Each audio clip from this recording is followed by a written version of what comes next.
dan mengambil latar tempat untuk sebagai film mereka. Nah, dari tahun ke tahun kedatangan tamu semakin meningkat ya, jadi semakin terkenal. Menurut survei kita berada dalam satu pulau yang paling bahagia penduduknya di dunia ya. Ya, indeks kebahagiaannya paling tinggi ya. Jadi di sini juga salah satu desa terbersih. Nah, kita punya satu desa terbersih. Mungkin dalam itinerary-nya sudah ada ya, Penglipuran. Ini pemicu daripada desa-desa lain untuk berbuat hal yang sama seperti di Penglipuran. Tidak hanya Penglipuran saja yang ada. Kita juga ada desa-desa lain yang mengikuti Penglipuran tetapi belum didiscover, belum ditemukan, belum muncul ke ke publik ya. Nah, salah satunya adalah Desa Batu Sepih Kemenuh. Kalau Bapak dan Ibu pergi ke sana akan sangat terkesan sekali dengan penampilan desa itu. Luar biasa bersihnya dan rumahnya juga unik. Uniknya di dalam rumah itu bangunannya terpisah-terpisah. Ada gardennya, ada rumputnya, ada pohon-pohonnya dan sangat asri. Seperti royal family kayak gitu, kayak istana raja kayak begitu ya. Itu letaknya di kawasan Gianyar. Nah, ini menunggu untuk dipublikasikan karena belum lagi banyak ada turis yang datang ke sana. Biasanya yang seperti ini turisnya yang biasanya mempublikasikan tempat-tempat seperti ini. Nah, kita punya kesempatan untuk menjelajahi desa Penglipuran ya, dan yang sekelilingnya juga ya.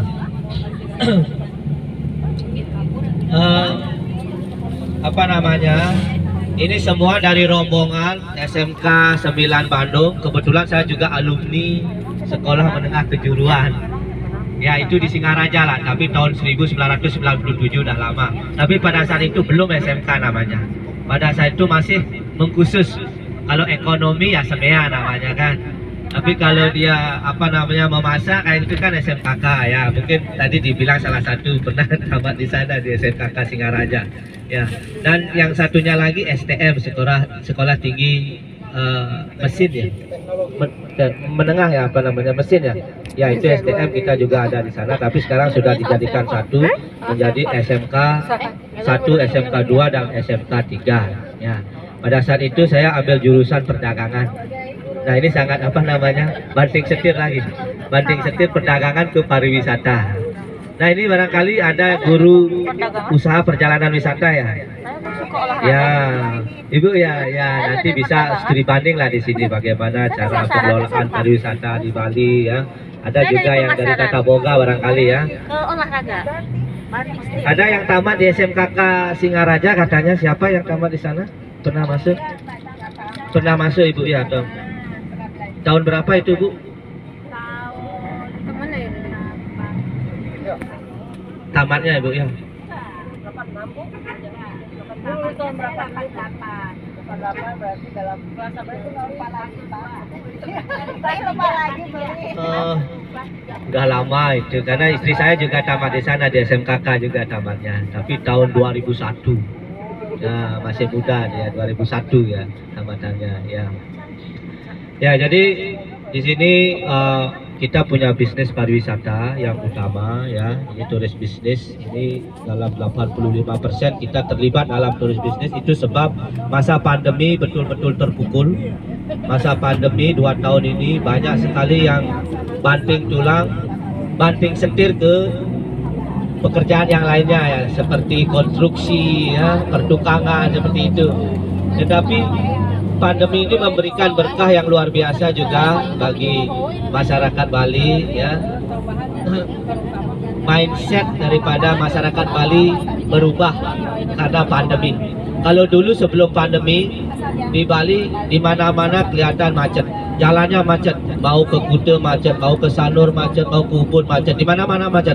Orang kalau ketemu macet sangat marah ya, tidak senang kalau ketemu macet, berusaha untuk mengambil jalan pintas untuk tidak mendapatkan kemacetan di sana. Tetapi sekarang kebalikannya, kalau sekarang setelah pandemi justru kita menemukan kemacetan merupakan suatu berkah. Orang di Bali sangat senang Apa sebabnya? Karena begitu jalan-jalan macet, perekonomian kembali normal, bisnis kembali normal. Ya kalau dulu jalan macet, apa namanya, bank lancar-lancar saja. Sekarang kalau jalan macet, bank lancar, tetapi kalau jalannya lancar, banknya yang macet, cicilannya yang macet. Ya, kalau jalannya lancar, otomatis cicilannya yang macet. Tetapi kalau jalannya macet, cicilannya yang lancar. Kebalik sekarang. Ya, itu sebab bahagialah orang-orang Bali dengan adanya kemacetan, tidak marah lagi. Ya, nah di sini sekarang karena musim turis, ya, musim Eropa, rata-rata okupansi daripada hotel itu berkisaran 50%, ya, tergantung kawasannya. Kalau di kawasan Ubud itu bisa mencapai 80 sampai 100%, karena Ubud sekarang menjadi tempat primadona. Ubud merupakan tempat primadona di seluruh dunia. Ya, mungkin tertarik dengan kawasan Ubud, ya. Ubud itu merupakan kota yang paling dikunjungi, nomor 1 di Asia Tenggara dan nomor 3 di dunia, setelah 2 kota yang ada di Meksiko. Dari survei yang dilakukan oleh Travel and Leisure Magazine dari Amerika, itu Ubud menempati peringkat ketiga kota yang paling banyak dikunjungi. Memang Ubud salah satu kota yang sangat cantik, ya, seperti kota di lain dunia seperti itu, karena kecantikannya cantik, ketenangannya, apa namanya, orang-orangnya yang sangat ramah, sumber daripada handicraft, ya, kerajinan tangan semua ada di dekat Ubud. Dan juga arsitektur rumah-rumahnya itu yang menggunakan arsitektur Bali, yang memiliki konsep yang sangat luar biasa di sana. Ya, seperti Bapak dan Ibu lihat, pakaian yang saya pakai ini kan pakaian khas Bali. Ini tidak semata-mata hanya pakaian saja. Dalam pakaian khas Bali ini terkandung konsep atau filosofi di dalamnya. Ya, jadi ini melambangkan konsep Trihita yang berasal dari kata atau dari bahasa Sanskerta.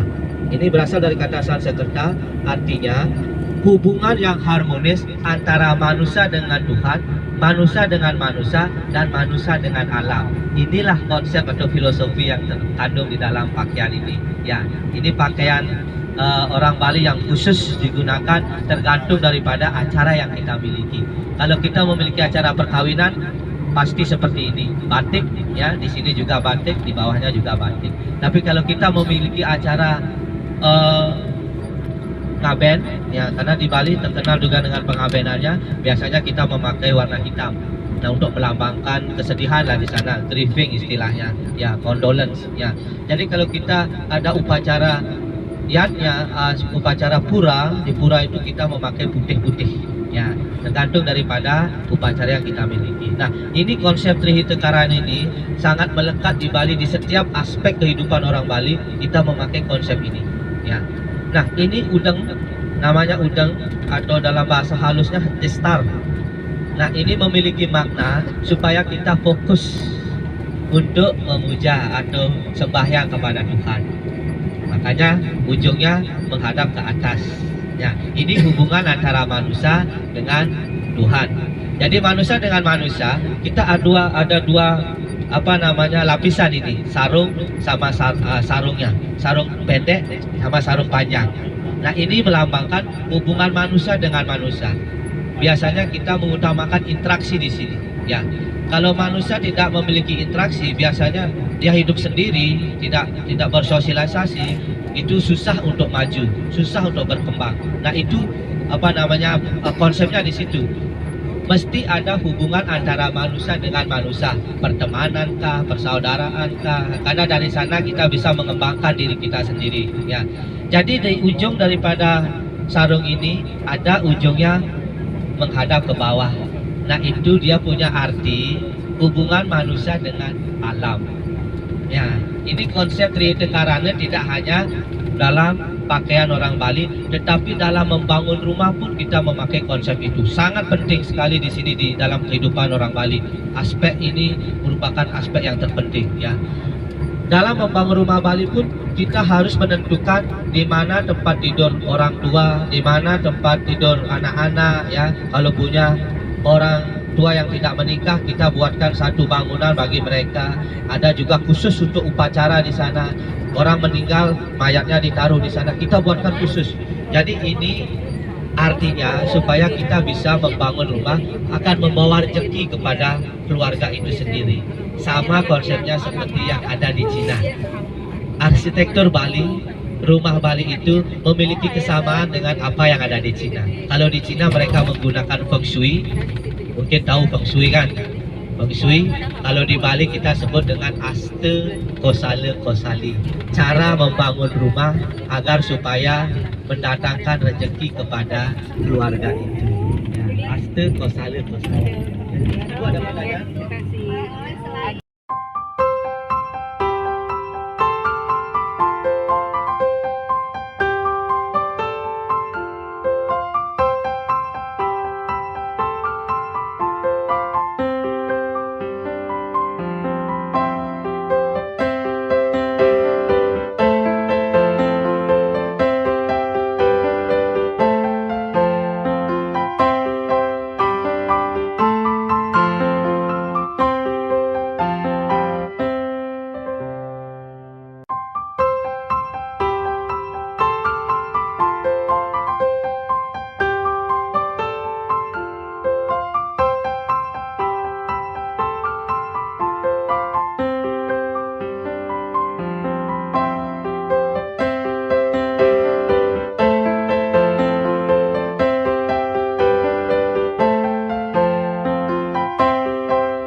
Ada pemandangan yang bolong nggak?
Hawa.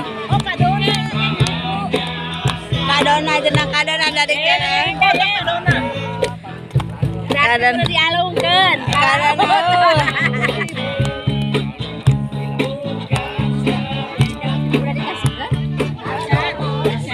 Ini kan Bu Emin kan dia. Akang ayo baturan ya mana? Ayo baturan.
Ini punya ibu itu MA.